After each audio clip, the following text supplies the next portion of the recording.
लड़ाई हमारी सीधी आरएसएस के साथ। और अरुण भाई ने बिल्कुल सही कहा, ये जो हर्षवर्धन साहब यहां क्यों लाए गए? उनको तो इस इलाके से कुछ लेना देना नहीं।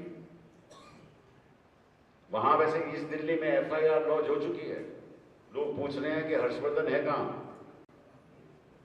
क्योंकि वहां से गुम हो गए और जनता ढूंढ रही है। क्योंकि इस 21 साल इस शख्स ने वहां उनका सहयोग दिया और 21 साल के बाद गायब हो गए। तो अभी तफ्तीश हो रही है, पुलिस स्टेशन में तफ्तीश हो रही है कि कहां भाग गए हर्षवर्धन जी। पता चला कि यहां आ गए बिना बताए, बिना किसी को कहे। मैं किसी एक परिवार से जुड़ा हुआ हूं 21 साल, तो मैं परिवार को तो बोल के जाऊंगा भैया ऐसा है, मुझे मजबूरी है, या मुझे आपको बताना है कि मुझे आदेश है कि मुझे कहीं और जाना है, मुझे माफ कर दो, इतना तो कह के जाऊंगा। लेकिन यहां आ गए, चलिए आ गए, स्वागत है उनका। लेकिन आपको मालूम है क्यों आए? टिकट तो किसी और को मिलने वाला था। लेकिन आपको मालूम है कि मेरी मोदी से कितनी मोहब्बत है, कितने सालों साल उस मोहब्बत का मैं इजहार करता हूं।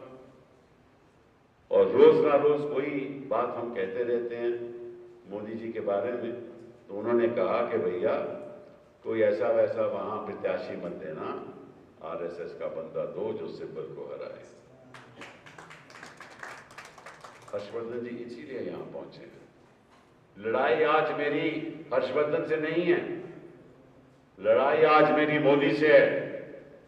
और चांदनी चौक की जनता तय करेगी कि क्या मोदी की विचारधारा यहां रहेगी या सिब्बल की राजधानी। और मुझे मालूम है कि जब 16 मई को वो आरएसएस की हार होगी तो ये बेचारा वापस ईस्ट दिल्ली चले जाएगा। इंशाअल्लाह ऐसे ही होगा।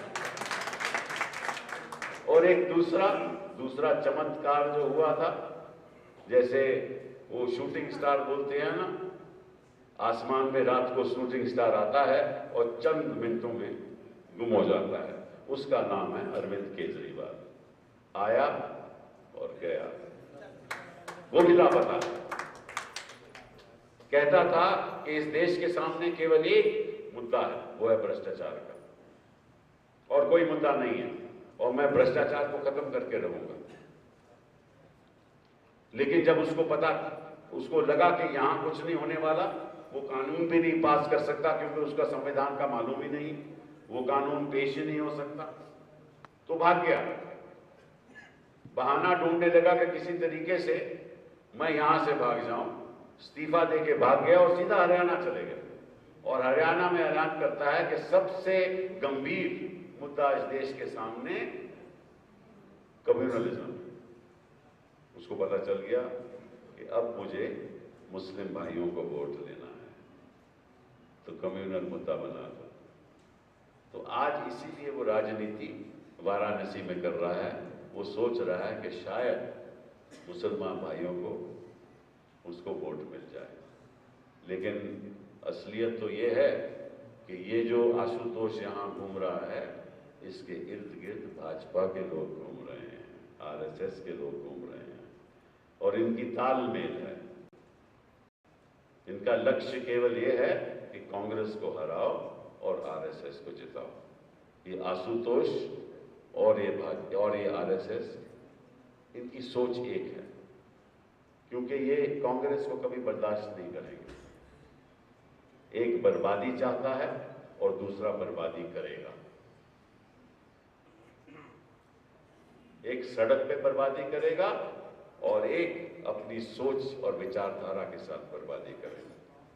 आपको मालूम है कि जब पिछली बार गुजरात में इलेक्शन हुआ और हमारे कुछ लोग गुजरात में गए और वहां महिलाओं से कहने लगे कि अब वक्त आ गया है, वोट देने का वक्त आ गया है, तो महिलाएं रोने लगी। और उन्होंने पूछा क्यों, अभी आप मत दीजिए अपना, जाकर बोले नहीं आप तो दिल्ली वापस चले जाओगे।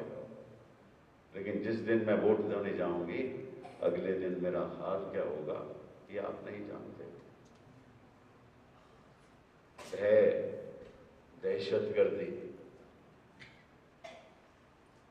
अगर गुजरात में है और कहीं खुदा न खास्ता हिंदुस्तान में आ गई, तो उसका परिणाम क्या होगा, इसका फैसला 16 मई को होगा और इंशाअल्लाह फैसला हमारे हक में होगा।